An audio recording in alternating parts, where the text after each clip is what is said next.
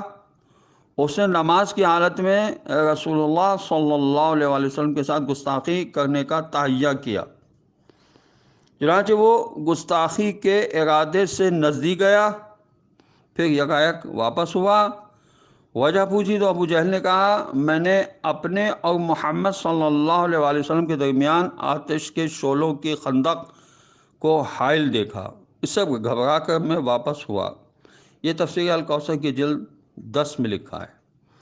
اس موقع پر حضور اکرم صلی اللہ علیہ وسلم نے فرمایا، قسم ہے اس کی جس کی قبضہ قدرت میں میری جان ہے، اگر وہ ابو جہل میرے قریب آ جاتا تو خدا کے فرشتے اس کے بدن کے ٹکڑے ٹکڑے کر دیتے اور اس کے ایک ایک عضو کو اچک کر لے جاتے۔ ارأیت ان کان علی الہدی او امر بالتقوی ارأیت ان کذب وتولی الم یعلم بان اللہ یری۔ کیا آپ نے دیکھا ہے اگر وہ بندہ ہدایت پر ہو یا تقوی کا حکم دے، کیا آپ نے دیکھا ہے کہ وہ دوسرا شخص تکذیب کرتا ہے اور منہ پھیرتا ہے؟ کیا اسے علم نہیں کہ اللہ دیکھ رہا ہے؟ یعنی یہ مجرم جو جرم کرتا ہے، جھٹلاتا ہے اور حق سے منہ پھیرتا ہے، ایسے شخص کے بارے میں ایسی گستاخی کرے جو ہدایت پر ہے اور تقوی کا حکم دیتا ہے، تو کیا یہ شخص یہ نہیں جانتا کہ اس کے ارتکاب کرنے والے جرم کا مشاہدہ اللہ تعالیٰ کر رہا ہے؟ اس کی ہر حرکت، یہاں تک کہ اس کے ہر ارادے اور ثبوت کو، معاف کیجیے گا، نیت کو دیکھتا اور جانتا ہے، اور یہ ظالم شخص اس بات کو نہیں جانتا۔ کلا لئن لم ینتہ لنصفعا بالناصیہ ناصیۃ کاذبۃ خاطئہ۔ ہرگز ایسا نہیں، اگر یہ شخص باز نہ آیا تو ہم اسے اس کی پیشانی سے پکڑ کر گھسیٹیں گے، وہ پیشانی جو چھوٹی اور خطا کار ہے۔ اس آیت کریمہ میں ابو جہل اور تمام ابو جہل جیسے ظالم و سرکش افراد کو یہ وعید سنائی گئی ہے کہ اگر وہ لوگ اس طرح کی ظلم و سرکشی سے باز نہیں آئیں گے تو ہم ان کی جھوٹی خطا کار پیشانی سے پکڑ کر گھسیٹیں گے، اور یہ سزا انہیں دنیا و آخرت دونوں میں دی جا سکتی ہے۔ سین فی عین کے معنی گھسیٹنے کے ہیں، اسی طرح سیاہی کے معنوں میں بھی یہ لفظ استعمال ہوتا ہے۔ اس وقت میں اس آیت کے معنی یہ ہوں گے کہ ہم انہیں روسیہ کریں گے۔ پیشانی کے بال پکڑ کر گھسیٹنے کا ذکر اس لیے کیا گیا ہے، جس کے پیشانی اور سر کے بال قبضے میں آتے ہیں تو وہ شخص مجبور و بے بس ہو جاتا ہے۔